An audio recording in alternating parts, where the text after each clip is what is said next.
Today is the 11th of December 2015. My name is Norbert Mein and I'm here to talk to Geraldine Frank. Welcome, Geraldine, to the Royal College of Music. Thank you. I can say welcome back to you because you are, of course, a colleague, a former professor here, and you worked here in the opera school. And so it's a very welcome back to you. And we're here to talk really about your life as a musician who started your life in Vienna, and you came here as an émigré during the or before the Second World War, and you also contributed hugely to musical life in this country, and that's what we want to talk about, and also, of course, about your émigré colleagues who also, had a similar, certainly not the same, but a similar life, and equally made such a big difference in this country. So, can we start by talking about when and where you were born? I was born in Vienna in 1923. And you were an only child? I was an only child, unfortunately. Could you say a few words about your parents and their backgrounds? Right. Well, my father actually was born in what was then still the Austro-Hungarian Empire, and he was born in what is now Slovakia, but was then a part of Hungary. So that he grew up speaking several languages, which was a great advantage later on. My mother was born in Vienna and was, I'm told, a typical Viennese young girl. And what was your father's profession? My father actually had a degree in law, as so very many Jewish men did, but he did not practice on his own. He was employed by the two state banks in a legal capacity. When one went bust, he shifted to the other one until that one went bust and he became unemployed. State banks going bust, that's quite worrying.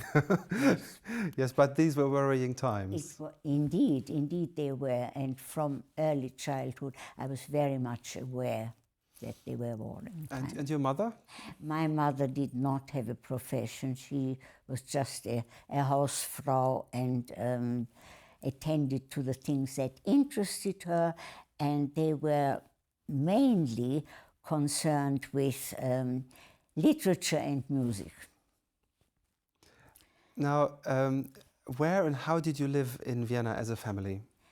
It was an unusual situation inasmuch as we lived in an apartment block, as most people except the super rich did in those days, and my grandmother and her husband brought up 4 children in a particular house which had 3 stories, and we, or rather my parents, were fortunate enough to get a small flat on the floor above. So I was really in a situation where I spent very much more time with my grandparents and what they were surrounded by. And then there were uncles and aunts as well? Yes, that was partly when I was very young. My mother had 3 brothers, and I still remember them from my childhood. The youngest one was only 15 or 16 years older than I, so he actually was a sort of Ersatzbruder, which was very nice for an only child.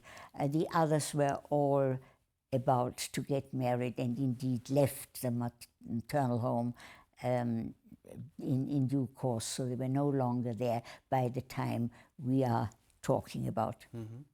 And what role did music play in your family's life?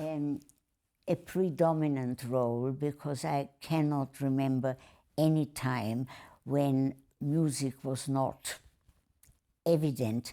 My mother sang, my father sang, and as I discovered only comparatively recently, both had trained voices, but I didn't know that at the time. And my mother's youngest brother was the one who actually also must have had a trained voice, although I have no evidence for that, but he made it into a particularly important hobby, inasmuch as that he was interested enough to go and do his own collecting of folk music in what was then the Austro-Hungarian Empire, and they were very much musically divided into the respective countries which they are nowadays. He was a great walker, as indeed all my family members were. I think it's important to say that I was the only child in that particular environment, which was both a disadvantage, but in other senses a great advantage. Did you play an instrument? I started having piano lessons at the age of 6, which was a very usual thing to happen, because 6 was the obligatory age for schooling. And did you play with your parents? No, not at the beginning. My father did not play the piano. My mother was a very proficient pianist who played to me from an early age onwards, as indeed she sang to me. But when I was sufficiently advanced, I had the great joy to be able to accompany them when they sang duets, which was marvelous for me. Fantastic. Now, when in 1938, of course, the big rupture in your life, and in fact in the life of all Jewish inhabitants of Vienna, was the Anschluss, and the time leading up to that must have been a very worrying time. How did you experience that? Well, again, my family were not representative of other people of that background, inasmuch as because of their being tremendously politically minded, it was a known fact that Hitler was going to take over sometime during the year 38 or so. Not that anybody knew the precise date, but one knew that something was going to happen in the spring. And because one of my mother's brothers was particularly active in a not exactly welcome way, preparations were made as to what to do in the event of Hitler taking over. So for my family, it was by no means a surprise. Did you experience anti-Semitism in Vienna? This is a difficult question to answer. I don't remember ever experiencing anti-Semitism myself. I think other family members must have done so, because it was on and off a topic referred to. But I was very much aware of the division in the various aspects of the local community. We lived in a district which was not in the center, but belonged to the area in Vienna that was just surrounding the center of the old Vienna. And I mixed with all kinds of people with all kinds of unpronounceable names, in other words, Slavonic names, which I found great fun. And I do remember at a very early age making a terrific effort to imitate how they spoke, and that became a showpiece. Now, when the Anschluss happened in 1938, and you knew you had to get out, and you already said that arrangements had been made. Yes. What did actually happen, and how did you get out? Well, we heard on the radio the statements more or less hour by hour as to what was happening. And in fact, there is, to the best of my memory, there was a recording, a simultaneous recording of the German troops marching across the border. I haven't seen this documented anywhere, nor have I spoken to anyone else who remembers that, but I'm quite certain that that is what happened, and you had a constant report, a relay by one of the usual Austrian broadcasters, the equivalent of what we have now, when the top broadcasters were hired to do this, and everyone was extremely excited and euphoric is the best way to describe it. The likes of us were very frightened, but it was better for myself and certainly for my family to have been prepared for this event. Arrangements had been made. So what did you? How did you? I was at school and went back to my normal school day, where the first operational event that happened was that we were segregated within our class. So we could not go back, in other words, return to our normal school desks, but were directed to sit at the back of the class. So that happened on the very day. Oh, yes. Yes. The day after the marching in of Hitler, the schools were not open. The day when it happened, they were operational, although I don't think we were taught much. But the next day, the schools were not functioning in the normal way. So we were, I do remember this in a very specific way, because we had about the better part of a week off from school, and it was essentially like a holiday, except that we were very worried. But I remember that the children, and I only remember my best friend and I, taking ourselves to one of the parks in the center of town. All these various enterprises were done on foot. We wouldn't have dreamt of taking a tram, because that's what one did, not just in order to save money, but we just walked. We were conditioned to walk. And I had an encounter on the second day after Hitler's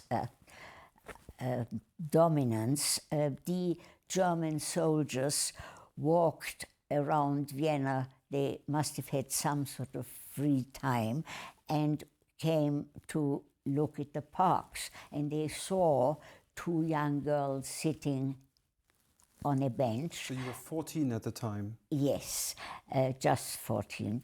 And they saw two young girls sitting on a bench talking, and one of them decided to come and join us. Incidentally, I've never told anybody about this because I consider it insignificant, but in this situation perhaps it is interesting. We sat and we were nervous about this and slightly shifted away. And the young man was a very friendly young man, and he addressed us and he said to us, "There's no need to be frightened. We're not going to do anything to you. Why are you so frightened? You look very frightened." And I remember saying that we were obviously very nervous about this because we happened to be Jewish. And to our amazement, this young man continued talking to us and reassuring us that nothing was going to happen to us. And you know, Norbert, I have never really recollected this is coming up because of this situation. It's fascinating, isn't it? It's just, but I mean, you know, that was the watershed moment, wasn't it, in your life? Yeah. And then you actually ended up living the rest of your life, or almost all of it, in Britain. Yes, certainly. Yeah, certainly. So how did you get here? Well, I had a great advantage of having had extra efficient English lessons from an early age onward, probably before I started, certainly before I started grammar school. And this was an advantage because I also corresponded with an English girl of my age, my letters being formed in English and her yeah, that's right, and her replies were also in English because she did.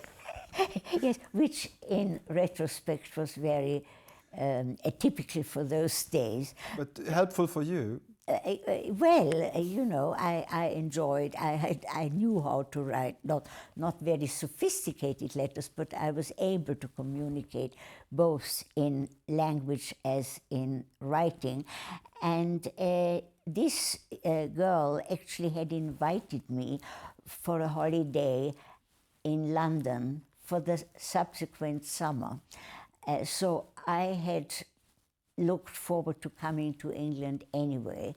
Let's just talk about how you traveled from, because arrangements were made for you to travel to Britain. My parents were wise enough to know that the Jewish community had straight away, within a month, made arrangements to have people from abroad, mainly from England, but also from other countries, to select children, school children, to come to England. In other words, as I only discovered when all the details of the Kindertransport was reported, that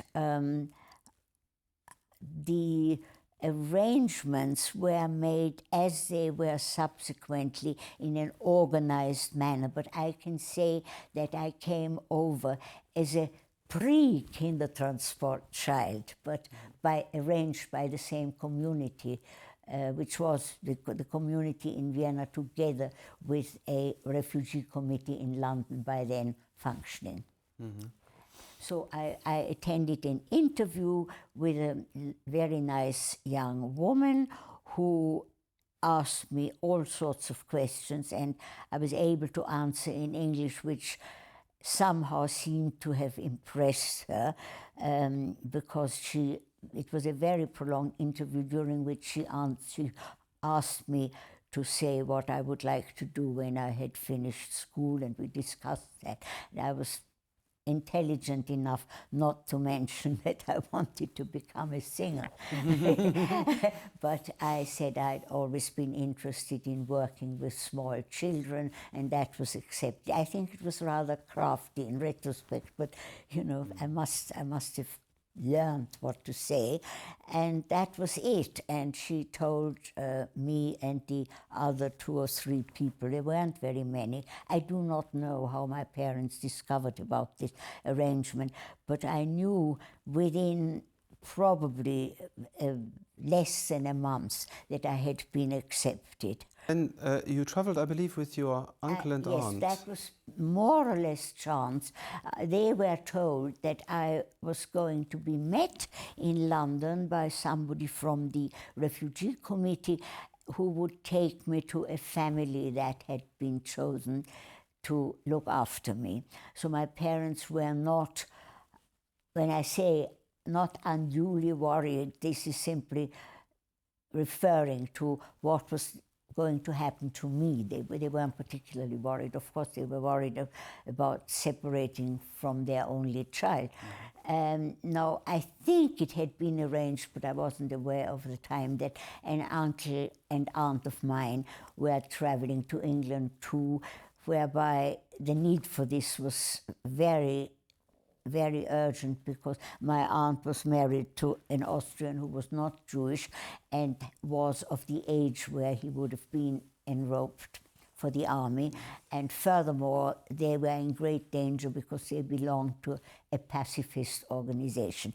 But we traveled together until they got out. The travel itself was a big adventure for me because I hadn't ever been abroad except just across the border into Italy, but I hadn't been abroad. That was only for people with a lot of money, which my parents didn't have.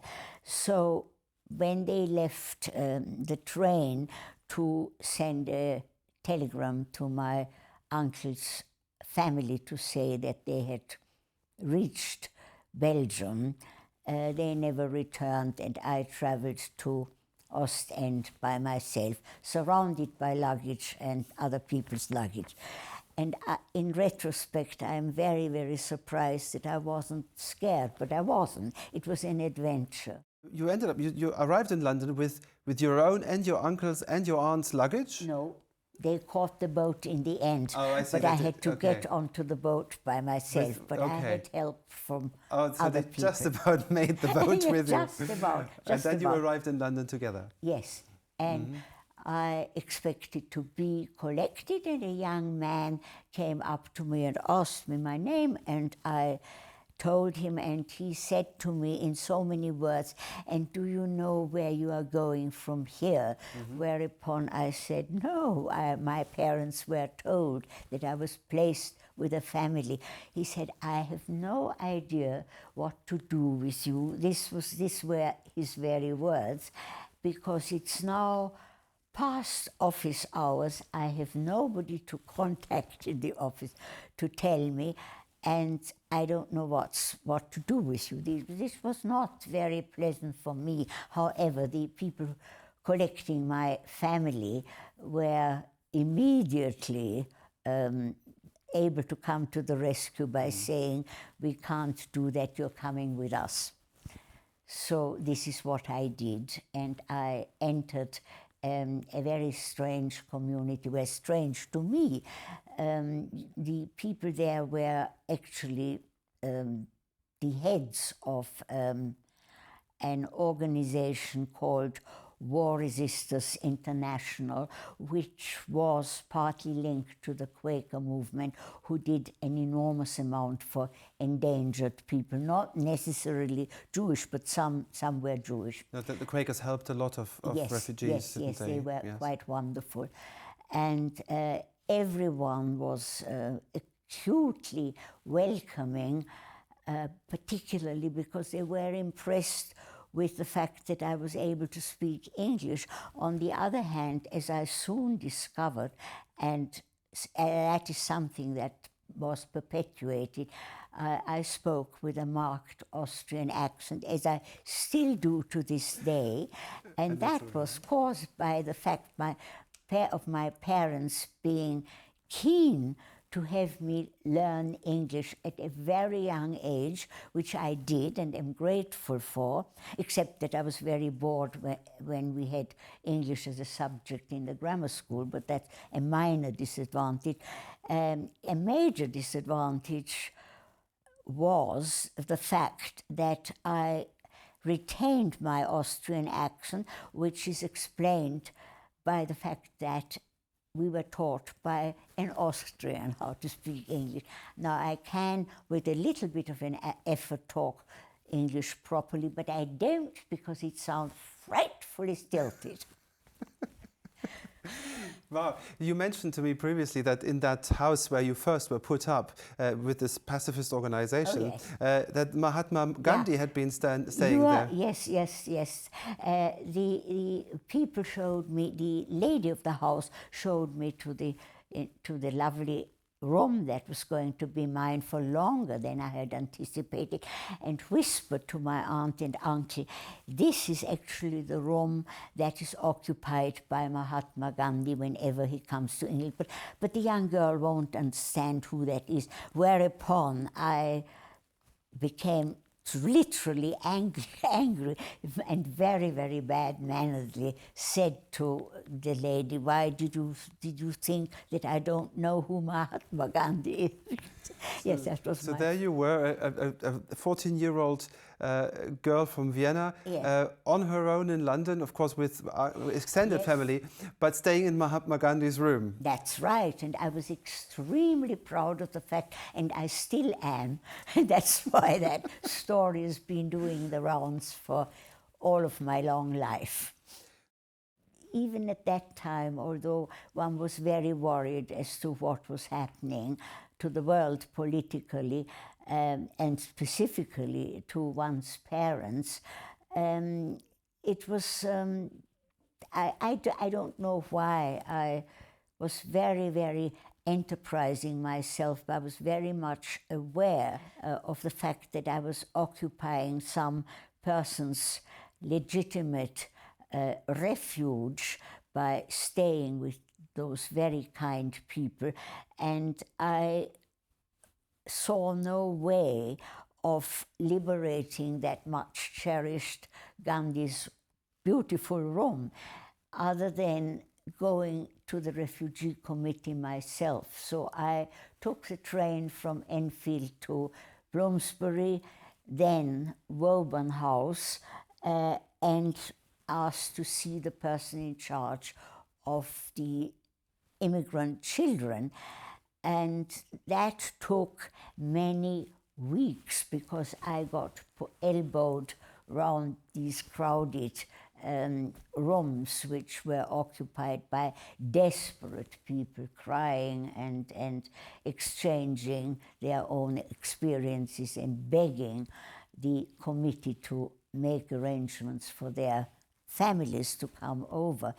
And it took possibly 2 months for me to see the appropriate person in charge of people like myself.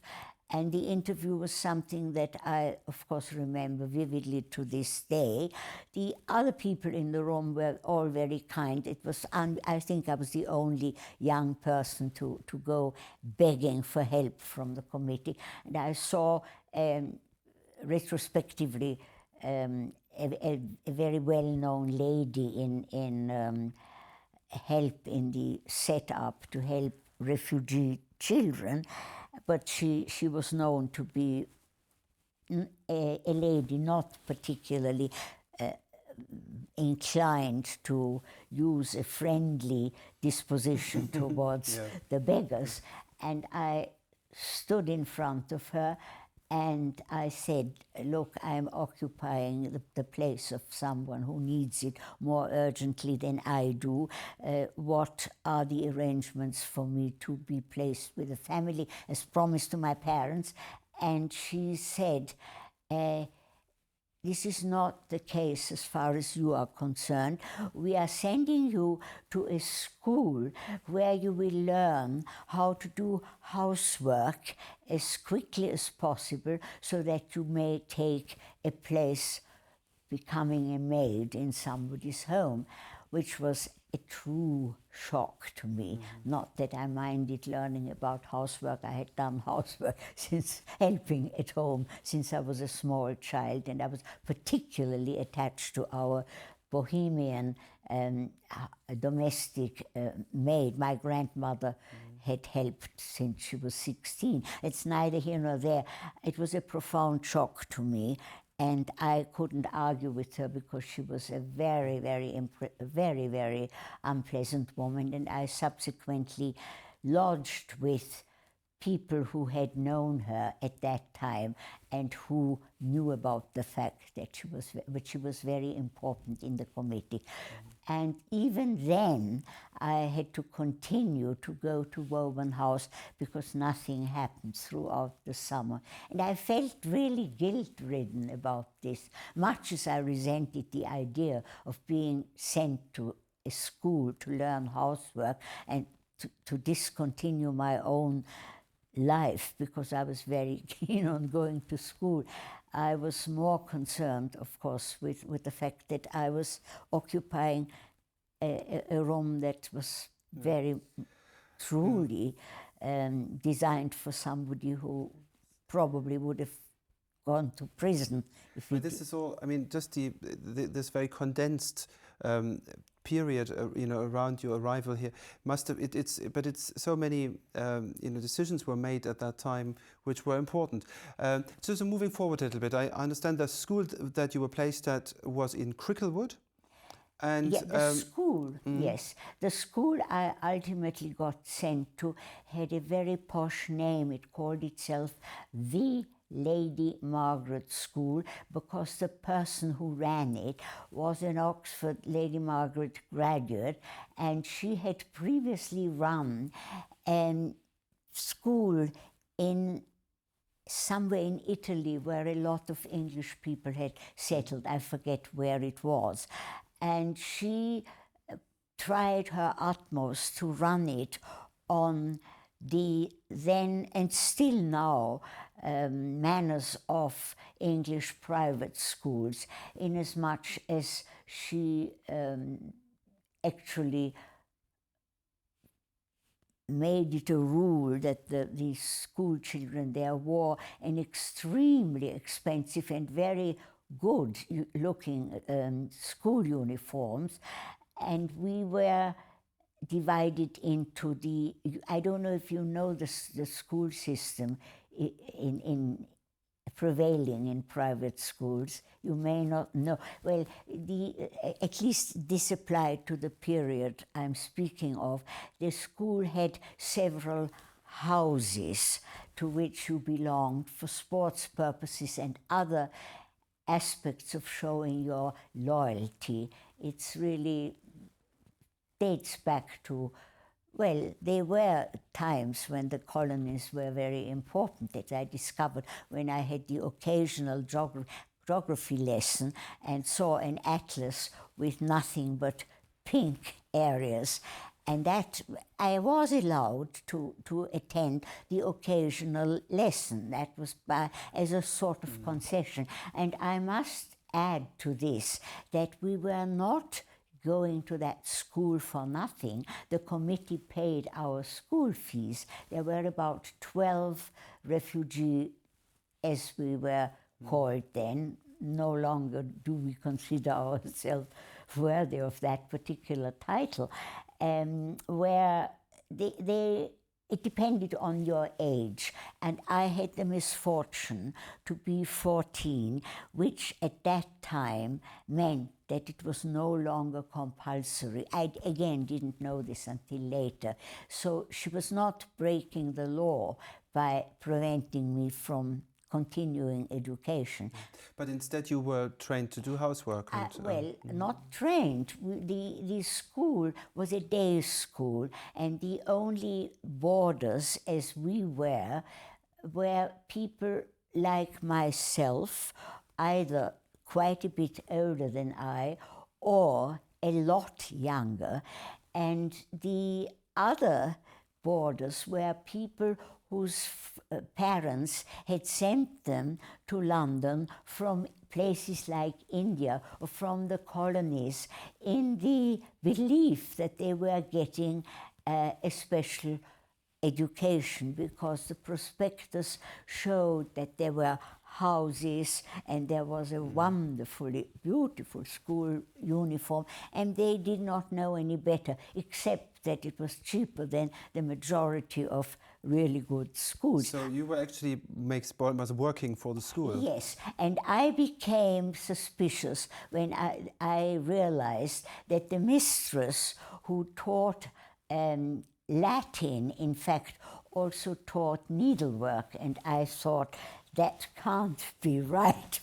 There is no such thing. Now, but the school was evacuated when the war started. We were evacuated first, and then taken from Wiltshire back to London, and subsequently to the Fen country, to a little village called Elton near Peterborough, which was then Northamptonshire. I forget what it is now because they renamed the peripheral counties, and it was there that it became my job. We lived under very primitive circumstances in the servants' quarters, and we were actually a much bigger school because a lot of the London non-refugee children were sent into this state of evacuation, and there was a special group of small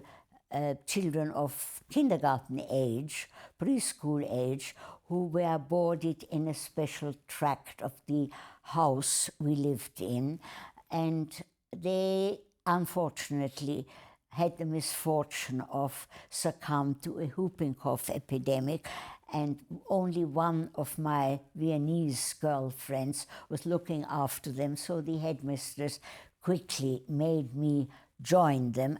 Because I hadn't had whooping cough, and promptly got it because my friend couldn't manage so many little children, which was quite hard work because they were all upset and needed a lot of mothering, which I did with great satisfaction because I'd always been interested in small children and suffered from not having any siblings, and I loved looking after small children. But the situation became very, very difficult indeed because the facilities were very bad. And of course, school attendance had by then totally So discontinued. you had no for lessons. me. There was nothing for you to gain from that anymore. Nothing whatsoever. And we were, all of us, we weren't allowed to see the others. There was just this other Viennese girl and myself looking after the children. So I followed the example of a lovely schoolmate of mine who was the first to escape from the stately home and get herself a job in the village with the second in the family of the owner of the stately home, and she went there and became a kitchen maid and told me, we met up because she came back to visit us, how she dared do this, but she did. She said there was a vacancy for a house parlour maid. Ah, I said, I'll join you as soon as possible. And I did. I literally took my suitcase and my belongings, such as they were, and walked to that house and said, I take it that you're looking for another domestic person. May I come and take that job? So you found yourself as a parlour maid in a really grand if you watch house. that television program, which I don't because it's too painful for me and I know it all, it was not, it had a lot of deviations, but it was pretty accurately researched on the whole. Yes, I found myself. We had a great advantage because the housekeeper there was a widow of quite a well-known film producer, and she was a brilliant cook, and the servants' quarters were very, very acceptable, the servants' hall, and the food, of course. What was very unusual was that we had a room on the top floor of the living quarters of the children. Now, the children, there were 6 children, the youngest were twins, and they were my age exactly. And the girl of the pair, the boy was at Eton, and the girl was at one of the girl public, Rodine, of course. And they came home during the holidays, and it was inevitable that we should become friends. We were the same age, had the same interests. The girl was exactly my age, and we would, I suppose, illegally for me, go for walks together in the country. I found myself, apart from the very hard work, as experiencing a dream, really, because every day there was an event which I realized, saying to myself, I've been there before. You've read it in a book. Because I'd read it in a book, you see.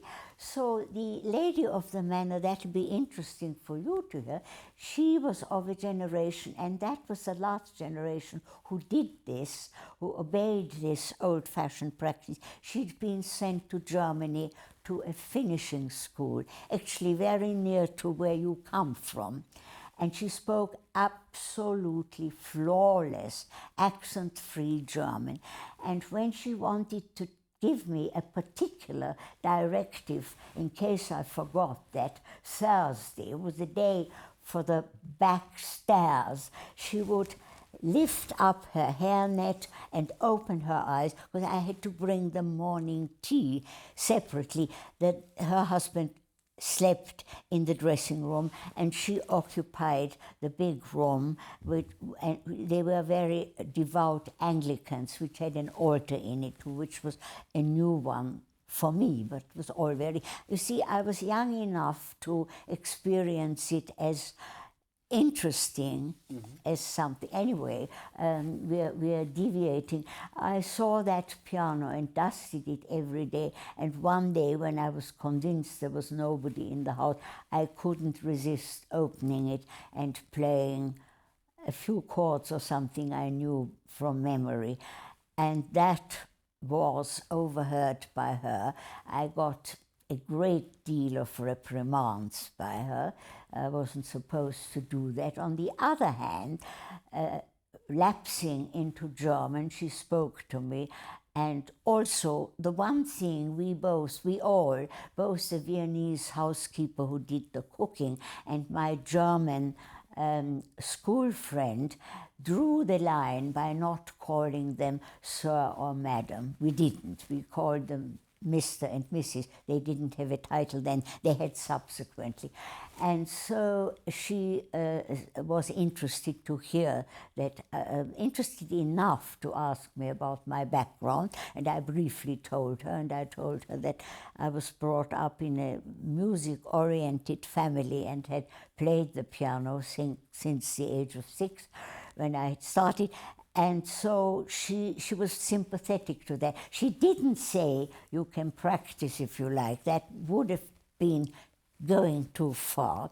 After this period at the hall, you then went to live in Leeds, I understand. So let's maybe move on to the next. I had escaped from there because I wasn't able to leave there other than pretending to go and join my parents. You see, one was in a situation whereby the refugee committee had some responsibility for us, but they were only too glad to have offloaded people into of course, place. I mean, there must have been Of so many. It was a very... You had to really rely on your own no, that's right. You had to rely initiative. on your own resources. No, although I had a grandmother who was in London on her way to America, she refused to leave until we were both in Leeds when I pushed her to go to America, and she did go, but at that point she was still in London, and I told them a lie. I said I was going to try and join my parents, who by then were in what was then Palestine, and I pushed off, and I had a terribly difficult time, but there was some light on the horizon, because during the music making sessions that the young people had, there was an important Cambridge musician who played for their collective songs, and when I was asked totally as an impromptu gesture to come and join them and do some singing, that was a horrendous shock for me. Nevertheless, there I was listening with my friend on the back stairs, because we were starved for music. So I was in my in my parlourmaid's uniform, and I was asked to join the young people and, if possible, sing a couple of lieder. And there was no escape. And there was this nice organist from one of the Cambridge colleges, who was a very fine pianist, and I sensed that he didn't quite fit into that particular setup. So that gentleman from Cambridge accompanied you? Yes, and he was only too delighted and asked me, I cannot in all honesty remember what it was, a Schubert song and a Schumann song. And he came to see me after I'd sung and said, look, and I know you should have singing lessons, and if there's any way I can help you, here is my card. And it turned out that he was I didn't know that at the time, he was a fellow musician and a very fine pianist, and he knew what to do. I didn't have to tell him what to do, because he really knew the lieder repertoire. I never, as is my wont, followed this up, but I managed to escape from that situation by pretending that there was now a way whereby I could join my parents, and that was the only acceptable. They couldn't. And so you went to Leeds. And no, not yet. not I yet. then had a very difficult time because I went to London, to the horror of the committee, because they had a hostel very near here, in fact, in Prince of Wales Terrace, where one of the, there were all the houses there at that time were all hotels, and that particular hotel housed nurses from hospitals where they were no longer allowed to practice. They were in the so-called protected areas. You don't need to know about this, very long ago, and they lost their jobs, and the committee had to put them somewhere. But it was a group of people which who were actually all professional nurses, which was interesting for me because I had by then realized that there was no way I could go to a music college or have money for lessons. So having been interested in medicine, I decided I would become a nurse, which was the obvious thing. I met very interesting all German Jewish nurses who had mainly worked in Jewish hospitals, and in my case, a couple who had been, one of them was only half Jewish, but had a terrible time in Berlin, and they had both worked in the Jewish hospital there. They befriended me and told me a lot about nursing, which was most useful. But then came the air raids. That was during the Blitz, and everybody but a couple of other adolescents who were there, not many, there were only 3 of us at that point.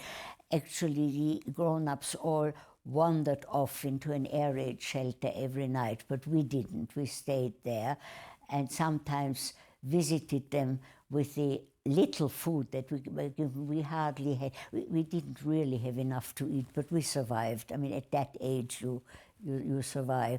And it was then that, by then, I was 16, because I remember celebrating my birthday with another friend going to the West End and going to see Gone with the Wind. This is a vivid memory. And I also bought myself a fashionable hat. I always was interested in clothes, even at that age, because my mother was very interested and very beautifully dressed, however little money there was. Anyway, I then decided I must do as the others did and start applying to hospitals. And I think by then I was nearing my 17th birthday, because no hospital accepted you if you were under 17, and none of the teaching hospitals, in other words, the good hospitals, accepted you if you were only 17. But we did this as a collective activity, because everybody applied for jobs, and I think I applied to about 30 different jobs all over England, and I was ultimately accepted for a fever hospital and a hospital for infectious diseases, which have now come into prominence, but were totally or more or less eliminated for many, many years. But then were very prevalent, particularly children's diseases such as scarlet fever and diphtheria. So they had to keep up. The large cities had their own fever hospitals, and this was a particularly good one. And so I started my nursing training as I had just had my 17th birthday. And the first night spent in Leeds at that hospital was the one and only night in which Leeds had an alarm, what did you call it? An air raid, wasn't Sorry? it? Yeah. Was it an air raid? An air raid alarm, which I'd had every night during my stay in London, but it was the only air raid alarm they had, and no air raid happened, but I wasn't worried. But the people who took shelter in the cellar where the assorted people I was ultimately to work with. And I had my blanket that we slept on next to a girl who happened to have a book on Michelangelo. And I thought to myself, well, if there is somebody here who is interested in Michelangelo, it can't be such a bad place. And she likewise realized that there was something very unusual for the population there. And this, until her dying day, became my best friend, who subsequently went to Australia. But she was half Jewish and hadn't known this until her 16th year. And that was she had a very difficult time as a young person.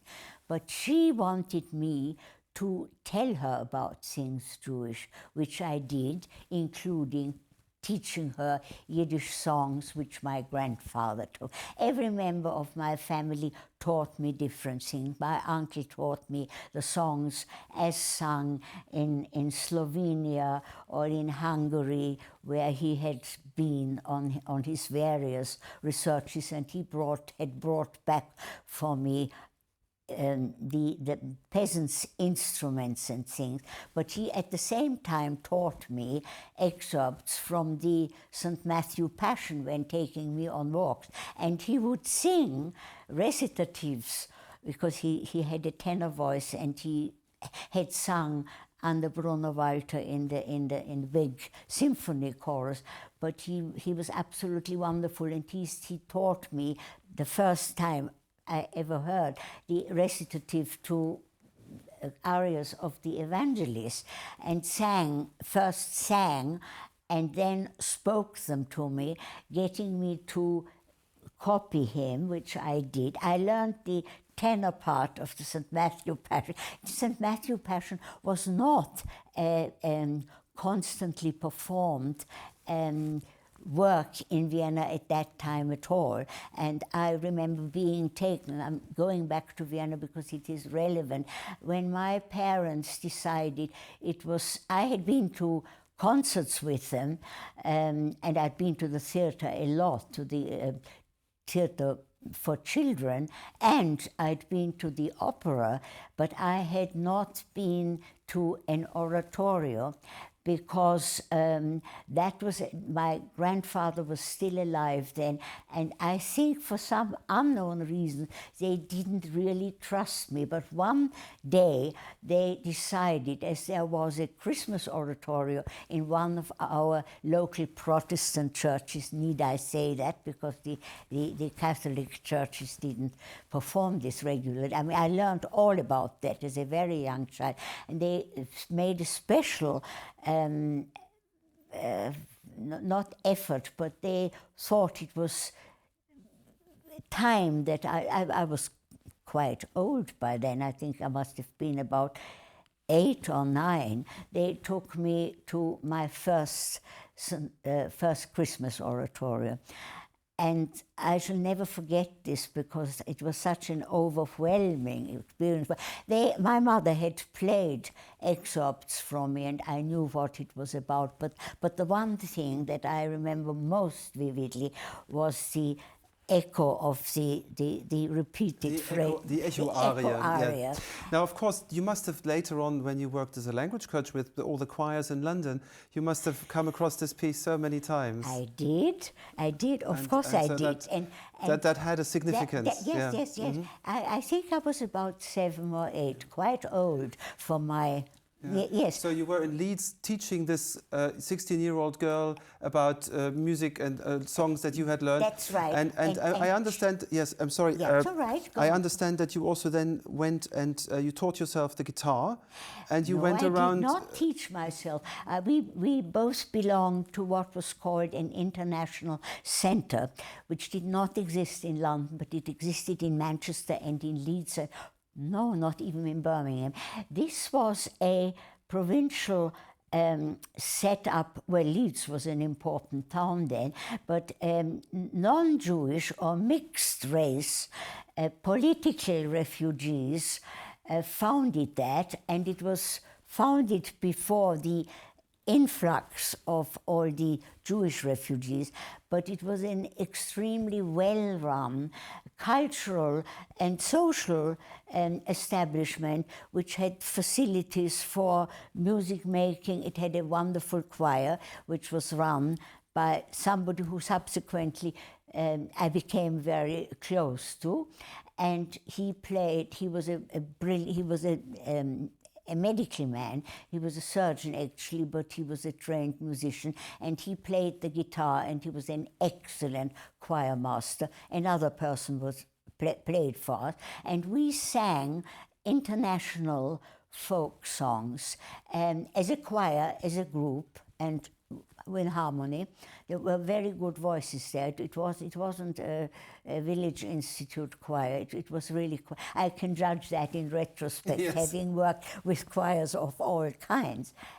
I made a lot of music, and it became. And I had guitar lessons, proper lessons, so that I soon don't need to play as an instrument, a virtuoso, to be able to accompany yourself in a few keys. That's fine.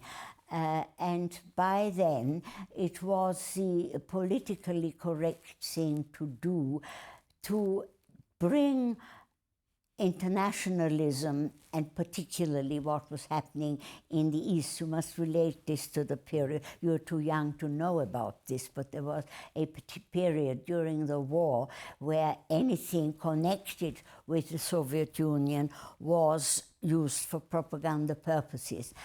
And so music was one of them, and arrangements were made for this friend of mine, partner of mine, and myself to travel to the far distantly situated villages in all parts of Yorkshire. Now, Yorkshire is a wonderful county for walking, and my friend, my nursing friend, and I always went rambling, as it was called then, throughout Yorkshire, and we had wonderful discoveries of countryside that, you know, we had never seen before, and enjoyed discovering. And but when I sang with the International Centre, arrangements were made for my partner and myself to go to these villages to perform folk songs of many countries and in many languages.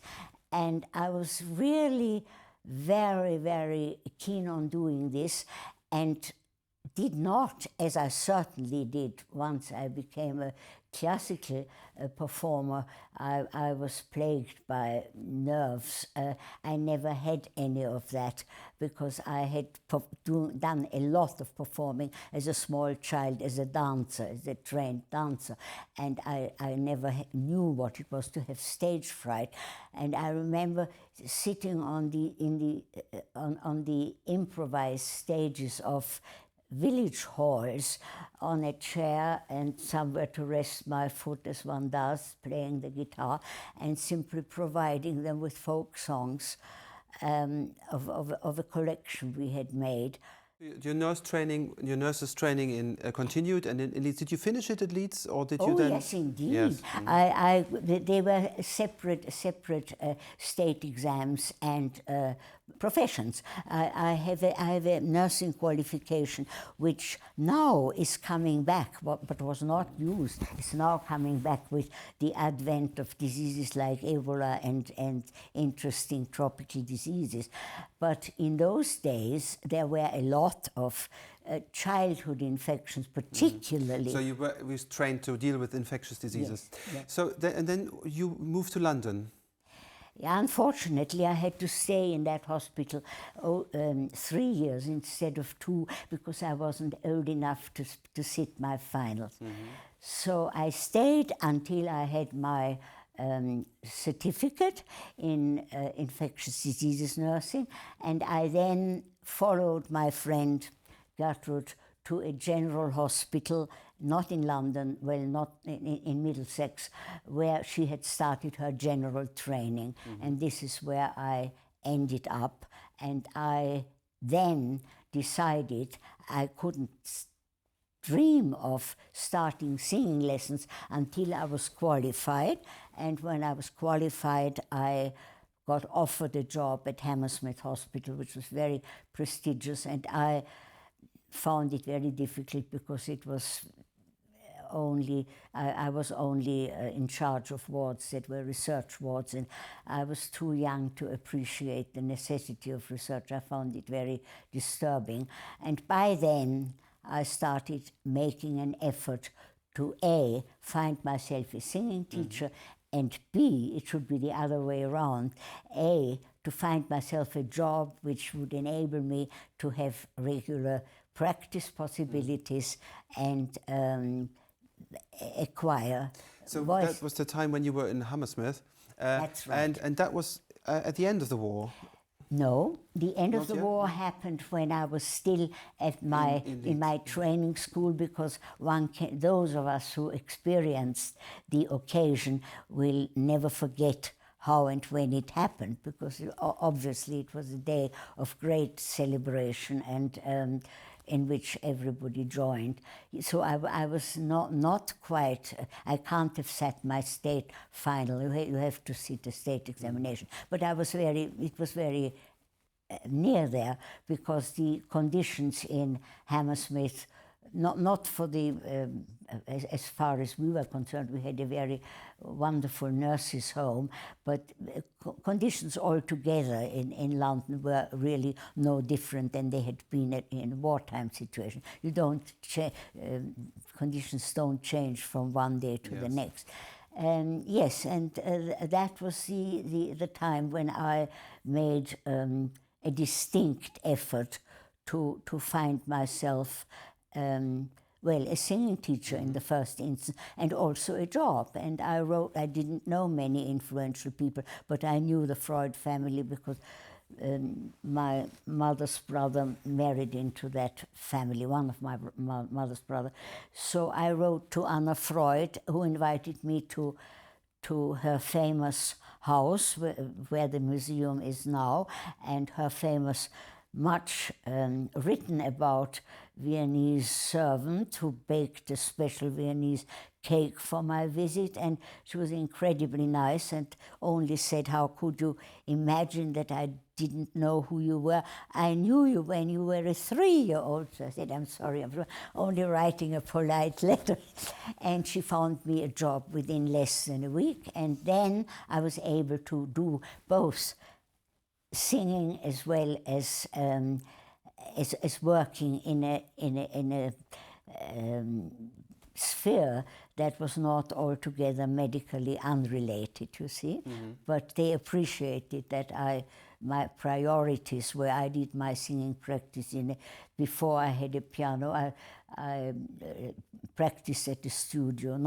I mean, I passed the Royal Academy of Music every day, because the house where I worked was Harley House, which is a building next to the Royal Academy. And every day when I passed the institution, I thought, this is where I ought to be. And of course, you ended up working there for many, many years. This is an extraordinary event. It's like a fairy tale, you know. So, so you had the singing lessons. Yeah, I had a singing lesson. I had a singing teacher, not Mrs. Iser. My first singing teacher was a partly Italian lady who happened, as everything in my life has been, to have been a cousin of the owner of Glyndebourne, Audrey Mildmay, the original founder of the Glyndebourne Opera, was married to a professional soprano, and she actually was a cousin of my singing teacher, which is very peculiar. Yes. And of course you ended up also working at Glyndebourne for several seasons. It's like that, yes. Right, and then you, but that first singing teacher you felt wasn't quite right for you. Not for me. She was a lovely lady, but I knew she wasn't right for me because she misdiagnosed my voice type and made me sing after I had acquired a bit of technique, not enough to sing soprano operatic solos which were entirely unsuitable for me. But I made an effort, and but I knew I needed somebody else, and it was then that I found somebody who knew that the only singing teacher I was told one goes to nowadays is Heli Isop. And that was sort of in the late 40s. I think I've been trying to work on this. It possibly was either in 49 or in 50, but it was that period. And now the circle of Helene Isop, I mean, I have heard a lot about it from several people I have interviewed.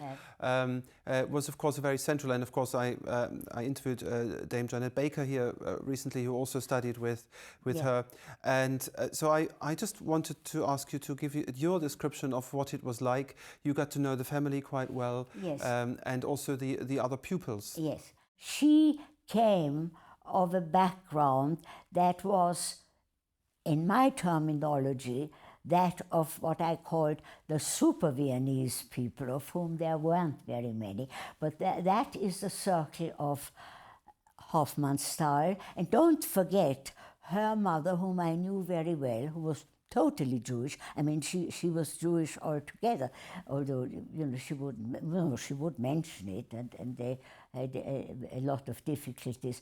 But I knew her mother very well. Her father was a direct colleague of Freud's, you see. So there is that, they lived, it was more of the Hofmannsthal circle. Hugo von Hofmannsthal, I mean, the great librettist and writer, and of course, you know, close to Strauss, and I mean, all the great musical and literal establishment in Vienna. Yeah, so that's a formidable, you know, pedigree, I would say. Yes, well, I knew from the word go, from the moment I set foot in the house, because the house was furnished with absolutely wonderful antique furniture, and particularly what they refer to as Gotische Madonna.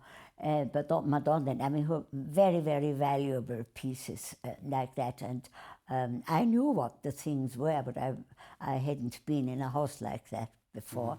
And there she was, a very, very imposing lady with portraits painted by E, as he was called, not Sebastian E. She called him E, and she always clad in a dirndl, and she was a person the like of whom I would never have come across, let's say, let alone met. Not that I am making this statement as a form of complaint. It's just that I had met people who came. The class system, and nobody's willing to admit that, because I've talked to a lot of people in England who come from my background, and they don't really either don't want to talk about it or they don't want to admit it. But coming from a politically inclined family, I couldn't help but know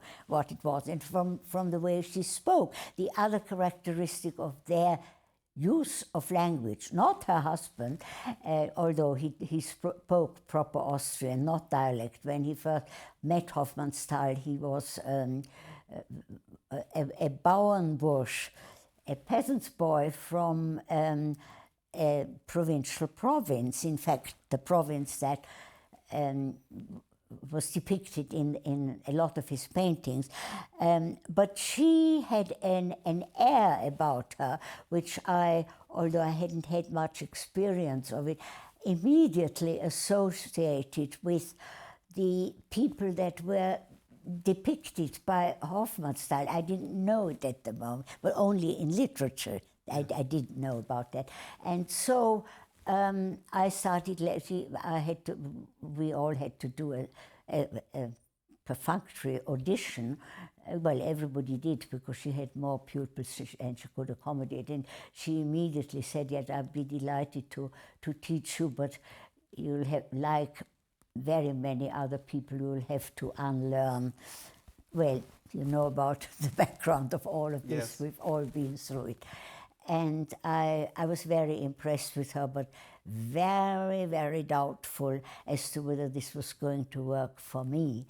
And as it happened, it worked for me, but it caused me a great deal of suffering. And, you know, the tears that were dropping onto that carpet, but I wasn't alone. I mean, Hilde Biel had exactly the same experience, and she didn't have that background. You've mentioned Hilde Biel several times. She was, of course, the other big German language coach, of course, of your generation. But also, she was also a trained singer, and she studied with Helene Isep as well. She actually, thinking back on it, she actually recommended that I should go to Helle. And so you had met her in London before. Yeah, no, I'd met Hilde socially, and I had met Ilse too. Ilse Wolf, yes, who also, of course, was a professor here at the Royal College. Yeah, I know and that, a friend of yours. I know that, but I tell you how I met them, because, Ilse's long passed away, as they say in this country, but Hilde only died relatively recently, but neither of them mentioned, there was no need to mention it in relation to myself, but in relation, my relation to them and to all the other things that happened subsequently regarding the singing, because we all met, because all of us, and I'm very surprised that nobody thought of mentioning this, we met because we all had a Saturday job singing in a synagogue. It's going taking you back to Helene Isep's house. I mean, Sebastian Isep, her husband, was he was actually an art restorer, and he was, I think, he was very important for the National Gallery in this country. Well, he was actually, although people don't mention this very often, he was one of their first people to do restoring at the National Gallery. And he was friendly with another crowd of very sophisticated, and as I called them, hyper-Viennese, super Viennese people, and in contrast to myself. They all, at that particular time, that is immediately after the war and during the war, not all but most of them, lived in Oxford and had formed a clique of their own. And that includes people like the mother of the art historian Gombrich, and it Ernst includes Gombrich, who was, of course, you know, basically a very, very influential art historian, and you know, who really made a big impact on the art history as a subject in universities in Britain. Very much so. And his mother was a very, very respected and good piano teacher in Oxford. During my period when I lived in Oxford, none of the descendants of that Austrian crowd were there any longer. But another person in that crowd was Egon Welles, I understand. Yes, I was just about to mention him. The Welles is, I pronounce it the Hungarian word, but Welles was his name here. He was actually a very close friend of the Iseps. I believe that, I can't remember her first name, although I should, because I had a lot of dealings with her. She had been a schoolmate of Helle Isep's. And again, start being the first attenders of the school that had been founded by yet another politically important person, intellectually important person in Vienna called Schwarzwald. And she founded the first private girls' schools, and Helle Isep and Emmy Welles, I think it was her name, had attended that, and I think she was a trained. She was a trained musician. Anyway, she had the task of reassembling odd music after he died, and a lot of it had the old-fashioned, what you call it, cursive writing that was used in Germany too up to a certain point. You are far too young to remember it, but I belong to a generation, probably the last generation, who had to learn both both scripts at the same time. It was not all that easy, but we did it. And she, via Heli Isep, when I was doing all sorts of odd jobs, approached me to help her with the sorting of manuscripts. That is how I never knew him. I mean, but I got to know her quite well. She was a lovely, lovely lady. Meningon Velez, of course, was a professor at Oxford, and then also actually, you know, kept on working as a composer, and wrote, I think, 9 symphonies during his time in Oxford, which, you know, are now being rediscovered gradually. I heard something or other on the beep the other day. It brought back memory. And now, Helene Isep, of course, was a very, very influential singing teacher for music in post-war, for singers in post-war Britain. Yes. And, you know, it is very interesting for us now to think of how she taught and what kind of background she had herself as a, yes. as a musician. Yes. So, I mean, my 2 questions are, where did she learn her craft? Yes. And then the second one, how was she as a teacher? Yes, right. Well, she was extremely gifted and very bright. There's no doubt of the fact that she was a very intelligent lady who actually acquired her teaching, not her methods, but her teaching persona, if you will, by teaching as a lot of us did. And I don't think that's a bad way. It's unlike the academic way of acquiring teaching principles, but if you do it when you are not the appropriate age, that is when you leave school, you are much more sure of yourself as a person, and you learn, well, you must know that you learned a lot from being a teacher. Exactly, you learn it by doing it. You learn it by doing it, and that is how she did it. I cannot tell you how she started, except that she came of a musical background, but then most people of that upper, what I call super Viennese background, I don't think I heard of anyone who did not make music one way or another. A lot of them did instrumental music. Wonderful. But it was a matter of also the lower strata was the same, and people who had the sense to and the means to let their children have a good education automatically let them have music. I think that's still applicable in continental countries, isn't it? Well, one would wish so.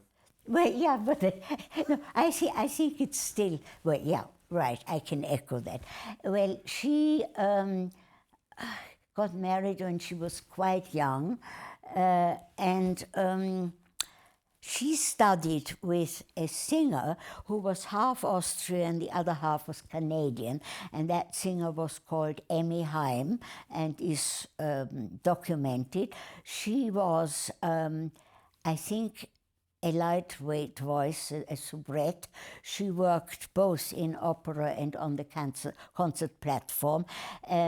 And is listed in the respective books, but why one hadn't heard of her so much, except that she taught various people who became singers. I can't remember who they all were, because nobody became quite as famous as Heli did, and Heli only did because she produced a couple of people who became very famous. That's how singing teachers reach fame.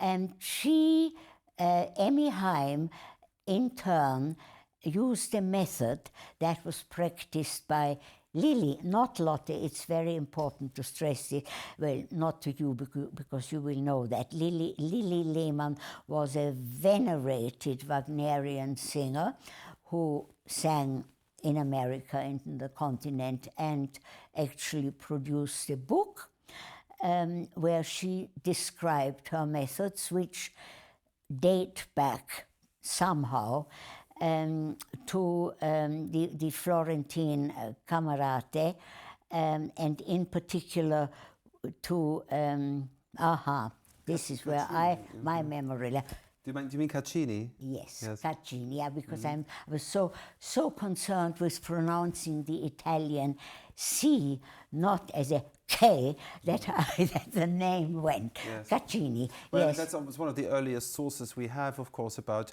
learning about historical singing technique. You know, his Caccini's Le Nuove Musiche. That's right. It's very interesting. So that connection, you think was that a direct lineage? I mean, I'm talking now from Lili Lehmann to Emmy Haim. Yes. They knew each other. Yes. And she learned from her. Yes. Very interesting, of course. I mean, that was something we could all actually look up, where we could all read. That's right. We can all read the book by Lili Lehmann, which actually exists in English. It's called How to Sing. Very straightforward title. But it's a long time since I have seen the book. Are there any illustrations in it? Oh yes, there are plenty of is there plenty any of illustration diagrams. of the pyramid? Because that is really that's the main thing. Tell me about the pyramid. All right, I'll tell you. I've raised my arms in order to make a pyramid, which Ellie did with us. And we were told, well, in the first instance, you don't want to hear all the ingredients, but I can give you the ingredients.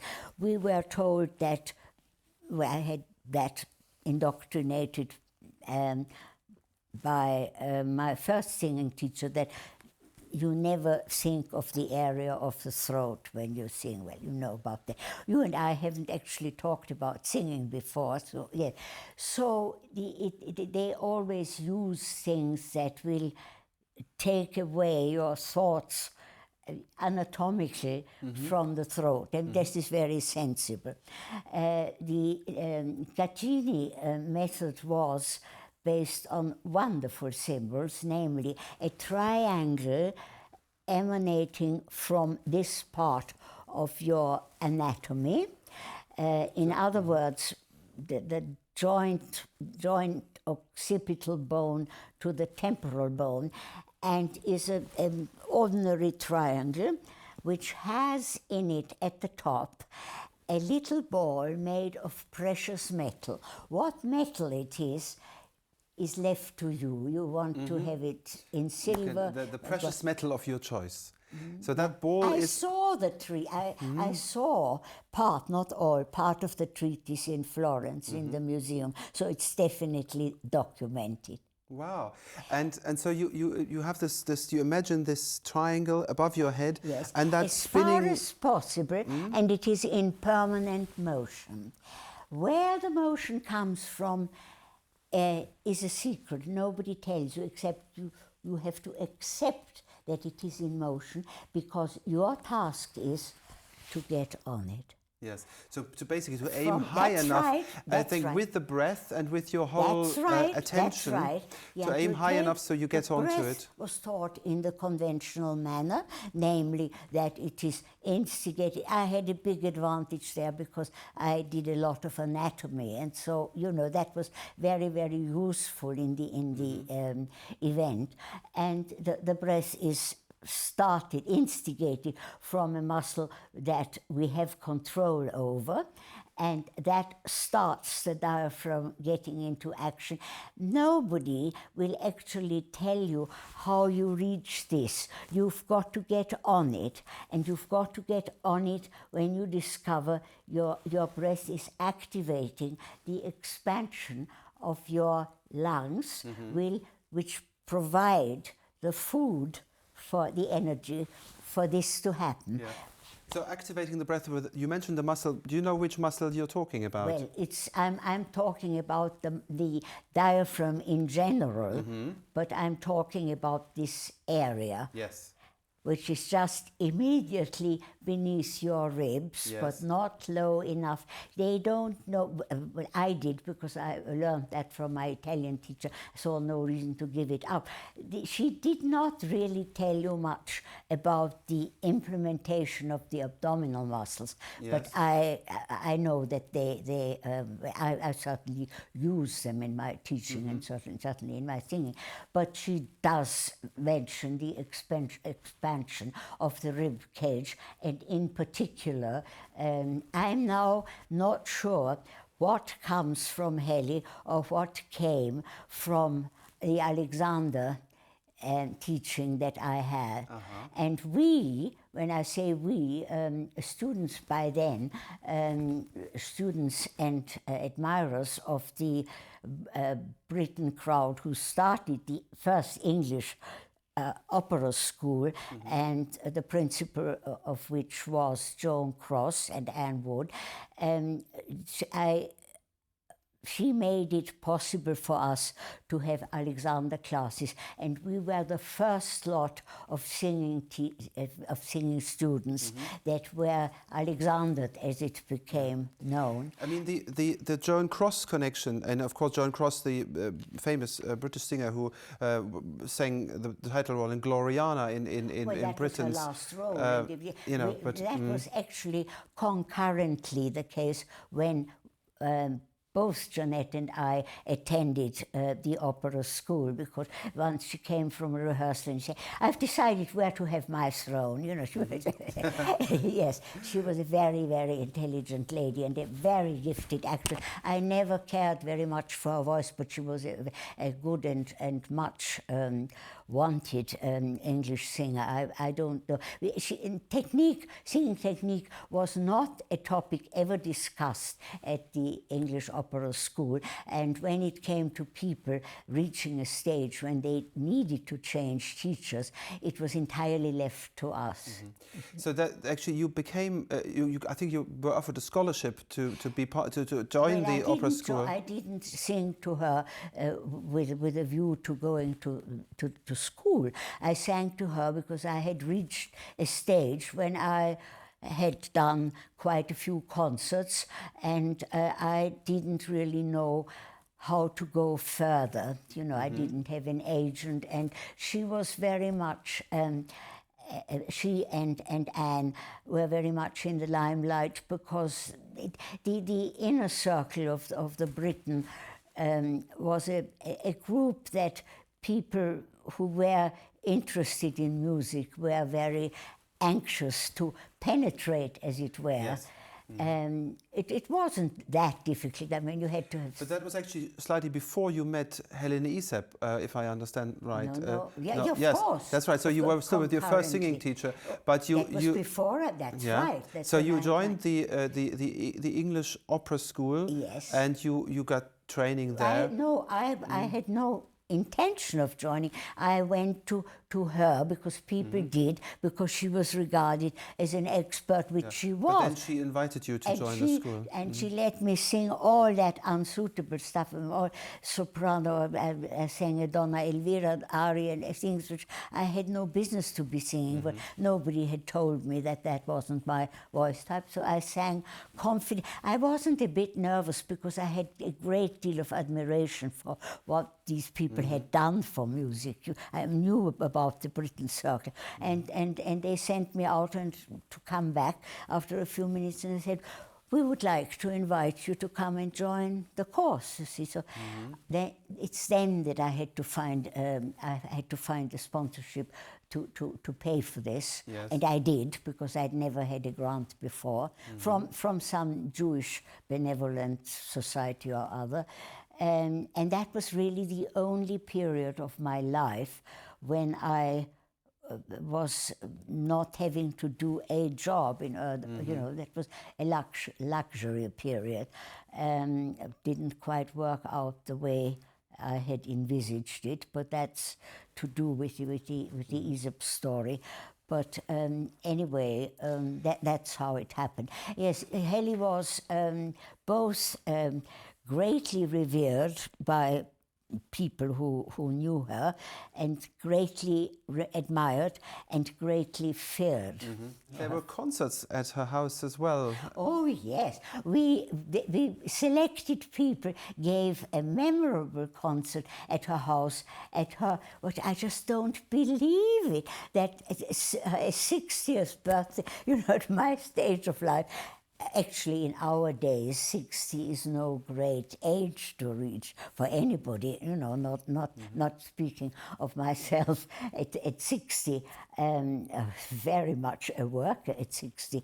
Well, I was at 72. But she had a 60th birthday party, which was one of the occasions when I met Ferdinand Rauter and his wife, and I met Engelund, and that was an occasion when she chose a group of people, Ilse and Hilde wasn't in it, Ilse and myself and Jeanette became a great friend. Janet who? Sinclair. Janet She is Sinclair. my friend who sang at the Garden for a long time. She has been my best friend for all that time. Also a very important British singer, Yeah, of very, course. very yes. important. Yeah, and who else? Oh yes, Heather Harper was in that group. It's another and, great name. Another great name, of course. Oh you yeah, know, oh yeah, sure. And Ilse, I can't remember. It was a bit of Schubert that was written for men's voices and solos. You will know it because the solo is a tenor part. I think it's probably some sort of Jagdgesang or something like that. Yeah. But Martin actually taught us, because I mean it was meant to Martin come Isepp, across her son, who was a as pianist, of course, later became head of music in Glyndebourne. Yes. We didn't learn it study it with her. I think Martin. Oh, it was a taught sort of surprise performance That's for her right, birthday. That's yes. right.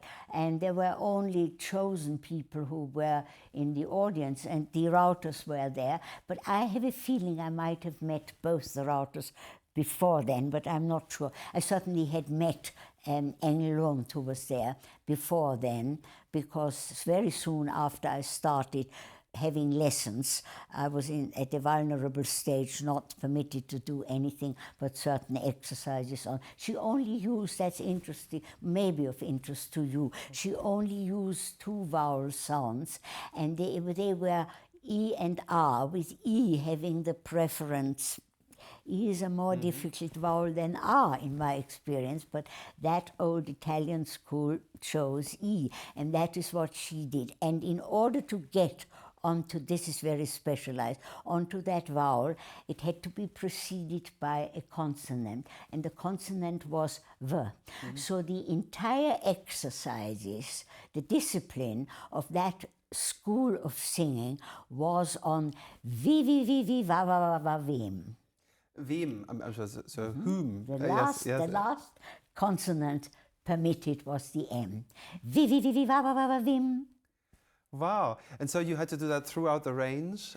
Well, yes, throughout your comfortable range, but it had to be ascertained. I mean, she never actually, that's one of the things I greatly, not only myself, appreciated. She never did any definite categorization for anybody, anybody's voice. They had to learn to sing, and what voice they ultimately were able to perform in was left for future occasions. That includes, Janet Baker had exactly the same, because it wasn't all that long before I got to know Janet when she started, you see. Let's talk a bit more about this exercise, because Yes, I'm of very course. interested. So she made you sing vivi vivi va va va va vim, and what was the main purpose of the exercise? The purpose of the exercise was all to retain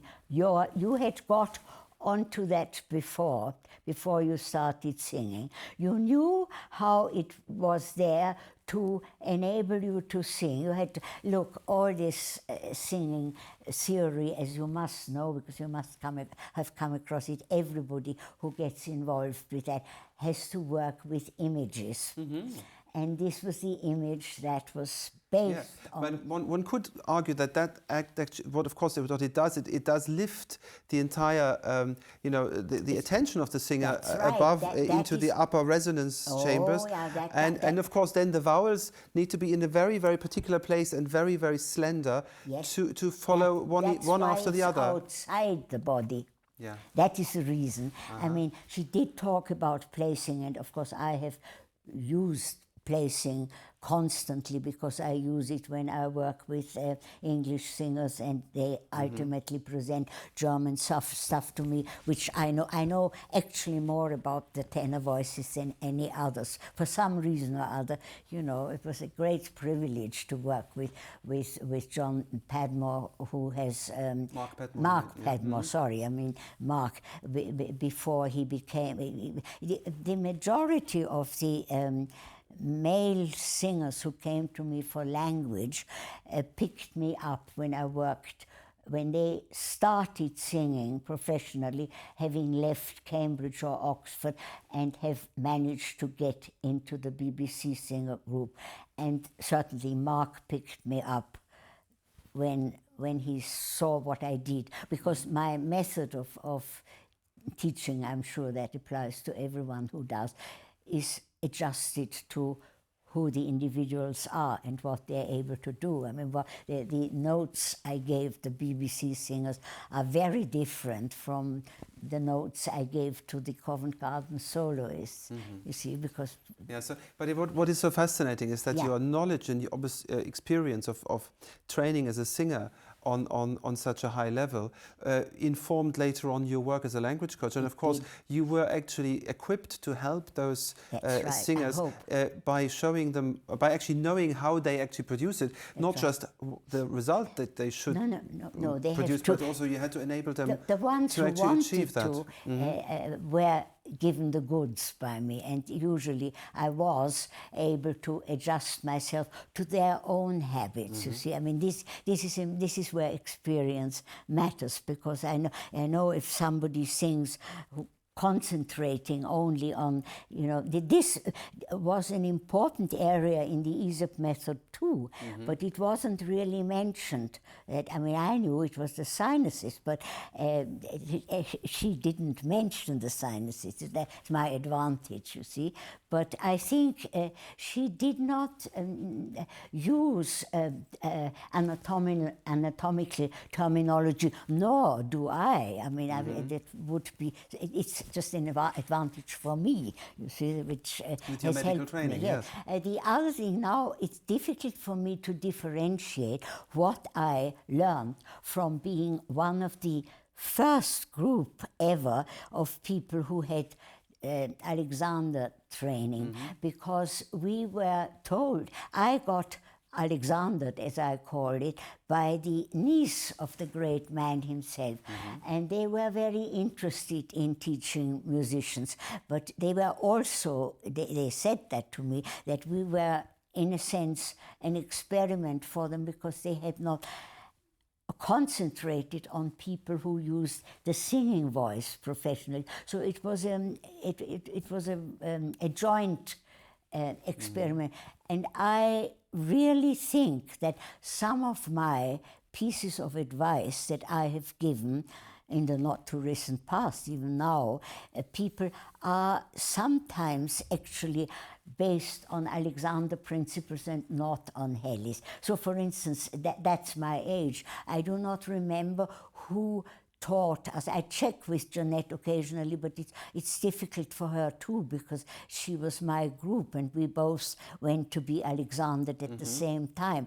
But she is more in a sense knowledgeable of, she's more better at dividing. And the idea of learning to expand your thorax so that your back can stand flush with the wall. I don't know whether you use this, but yes, it's also still, of course, commonly used in singing technique. It's a basic Yes. principle, and this is very hard to people who have never been able to do. Yes. And I still to this day demonstrate this, and I'm very, very glad that I learned it because it has helped me medically too.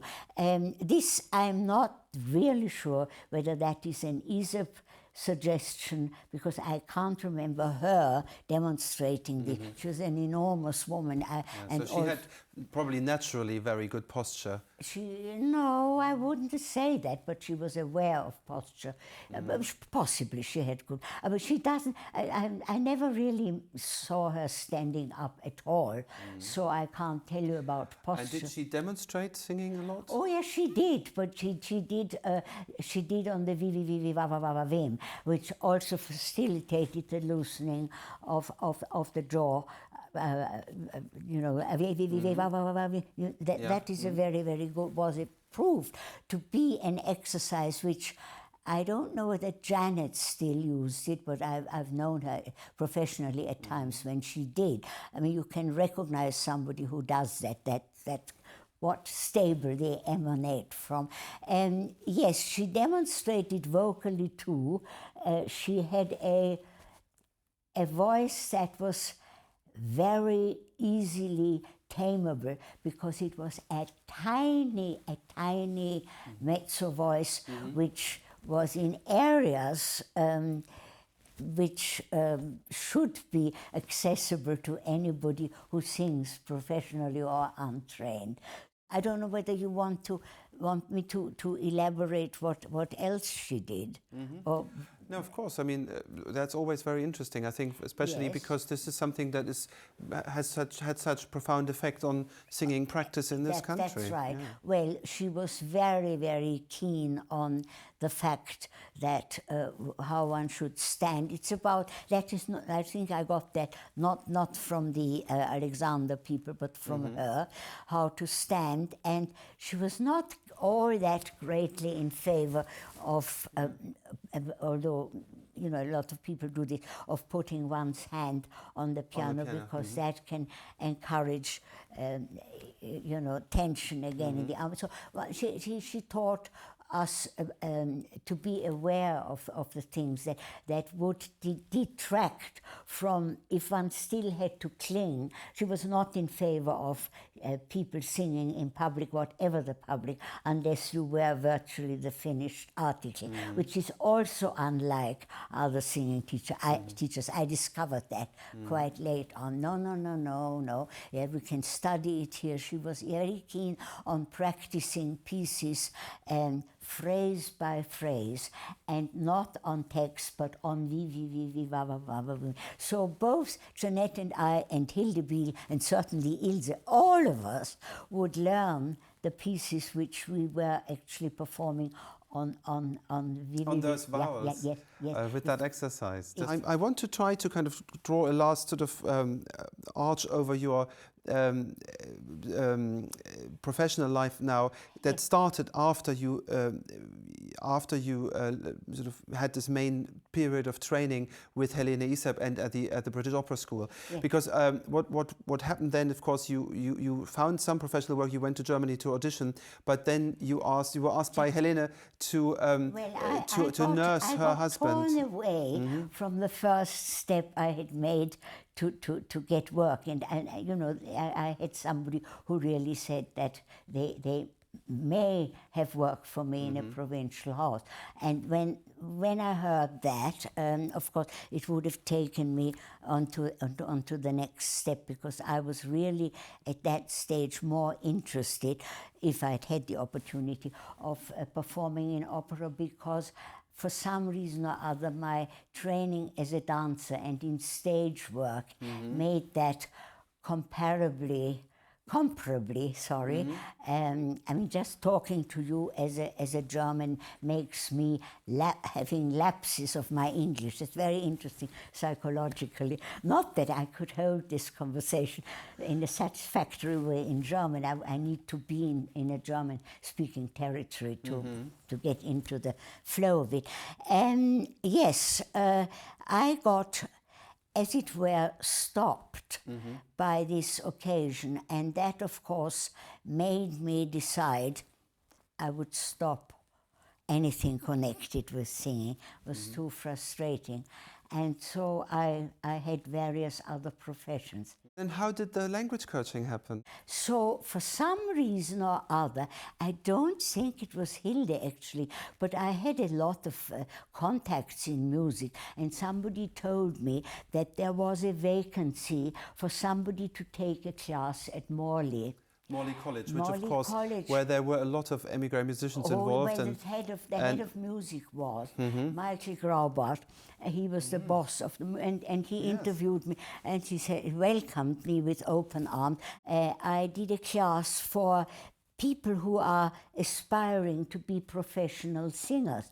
And they were a very mixed group. Some very gifted people, some with horrendously bad voice techniques, which I tried to tidy up. I learned as I went along, and they were, none of them, very real youngsters. So, you know, I didn't feel out of place. So this is what, and of course I knew, had done for a long time a great deal about vocal repertory. So what they brought along, I was able to help them with interpretation, if not vocally. But I also discovered the various vocal problems people had. Yes. And in my own way tried to. I learned as I went along. So then the word spread that you were a very good person for language help and for understanding singing. For some reason. And then you taught at the academy, at the Royal Academy. Yeah, but that wasn't the first one. No, the first one, I think I was picked for. Yes, the Academy was the first one, and I can tell you how that happened. I think I worked in Glyndebourne with coaches, senior coaches particularly, who picked up the advice I gave to people there. I did a lot of dialogue, but I also couldn't help what I knew would make it easier for them to sing in German. And these coaches, at least I think two of them, picked that up, and they recommended me. So you taught first at the Royal Academy, but then soon after also here at the Royal College of Music. Yes, and my main, it was quite a while before I went back to the. No, I first taught here. Oh, I see. Oh, it was yeah, first at the Royal College of Music. My first academic language coaching. Ah, yes, I'd only coached in Glyndebourne and privately. Yeah, it must have been through the Glyndebourne connection. It can't have been. And then you also started, of course, to work at the Royal Opera House, which then that came while I was still. Yes, I worked very hard. It was quite strenuous because some of the college, Morley classes, I had an evening class, and that was the one that I did at the end of working at something else during the day. That was very tough, but I certainly was picked up by the Royal Opera House while I was still at Morley. That I do know, because I know that I was still, I know what my tasks were. By then I was traveling to Birmingham virtually every Wednesday, because by then, when I met Simon in Glyndebourne, very soon Simon after, Rattle, you mean? Yes. Sorry? Simon Rattle, you Yeah, mean? yes. Well, they're all called Simon. Yeah. He asked me to have lunch with him in the canteen, and I knew him. I actually can't have worked. I don't, possibly he may have worked on his first Rosenkavalier, but I'm not.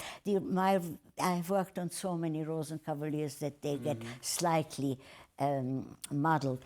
But he asked me to have lunch with him, which I did, and he's very straight. He said, I'm asking you straight away, would you be prepared to work with my choir in Birmingham? And I said, well, you know, it's very flat. I said, but I remember what I said to him as a reply. I said, well, yes, of course, but will your choir master accept? He said, my choir master will accept. Was that the very young Simon Halsey? That's very young, the 23 or 22-year-old Simon Halsey. And I worked with Simon Halsey, well, with Rattle too, 18 years or longer, you see. Yes. And Simon was the one who actually imported me for many projects abroad. Simon took me to Belgium, and I worked with Simon with his attachments there for recording, to Holland, to Belgium, various parts of Belgium, where I became quite a regular language coach with the, I think they're the radio choir, whatever they call themselves. I mean, the achievements of that work, which, obviously the aim of bringing you into this context, really to get you to get the very highest standards out of these really wonderful amateur choirs, who all auditioned, and they get looked after. I found, you see, it was a reciprocal thing, because at that time, I don't think I was with the BBC Singers yet, but I must have almost reached the BBC chorus. I'm not quite sure the chronology of it all, because I know that I was traveling an awful lot, that going to Birmingham, because at that point the choir in Birmingham did a hell of a lot of German repertory. And of course Simon Halsey and I became really a proper team, and after a while, he said yes, and I taught him. It was a totally reciprocal thing. And of course, I mean, he went on to take over the Berlin Radio Choir, and actually made a big career in Germany as well. So, for the last 5 minutes of our conversation, can you tell us a few really amusing stories from your career? Yes. I'd love to. Whilst I was working with Joan Cross and Anne Wood at the at the English Opera School, the first ever, we were advised to audition for the extra chorus, which was not too demanding, not likely to do anything to our voices, and some of us followed that advice, and I was taken in for supplementing the enormous forces they used for a performance of Turandot with a legendary principal whose name I can't give you. And we were not given any rehearsal whatsoever. All we had to do was to turn up, fetch a suitable costume, and go to the chorus dressing room. And I had to get my instructions from the person who went on before me, with carrying a long train, because we were part of the princess's retinue. And on I went, using what I had learned about stage work. It wasn't a problem for me, but that's simply by pure chance. I loved being on that large stage, because I'd never been on such a large stage, and there were, I think, probably 250 or more people on stage.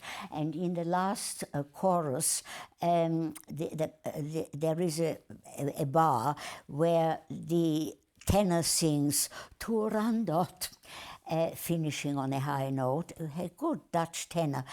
And that was about to happen, and it did, except that doing what they were meant to do, because remember, it was in English, and he sang in English. He sang Turandot, and the choir in pianissimo, but audibly so, responded with Turandot, Turandot, Turandot, Turandot, which is how they pronounce it in English. And not a single individual had noticed and correct. It was absolutely hilarious, but nobody minded.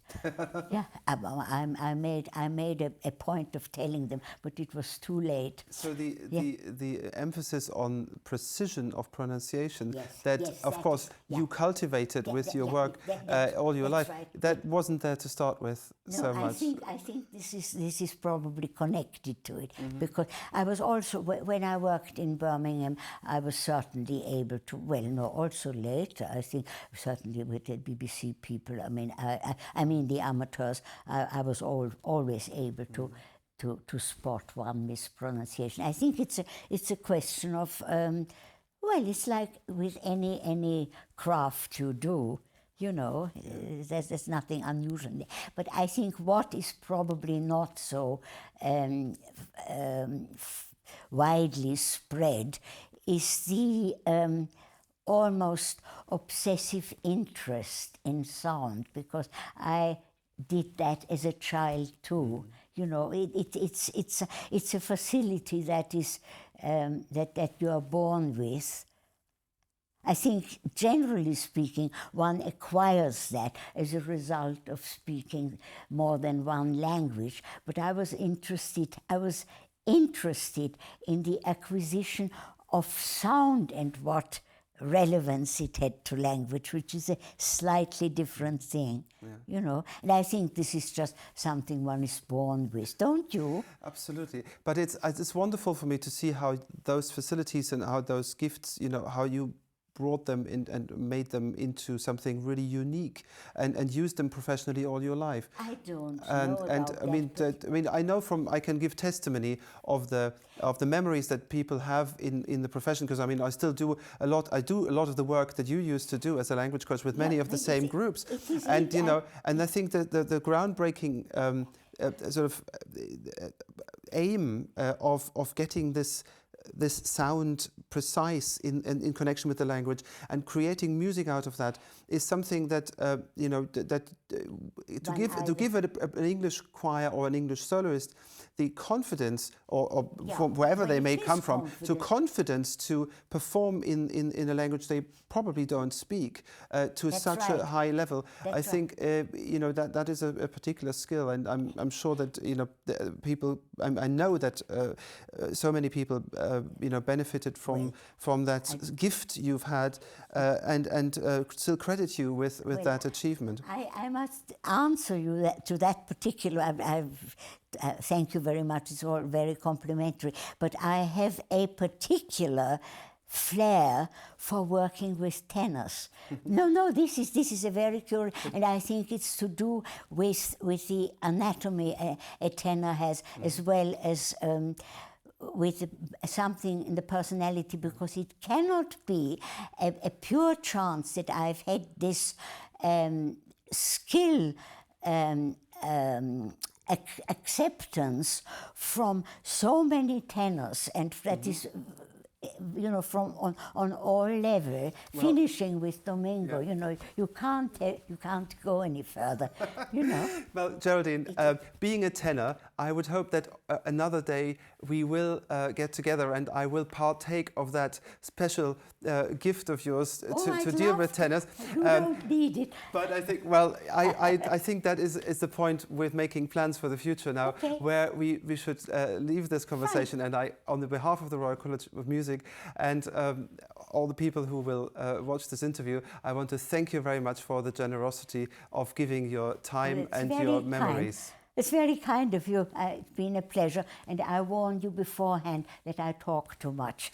So thank you very much, Geraldine Frank. Thank you.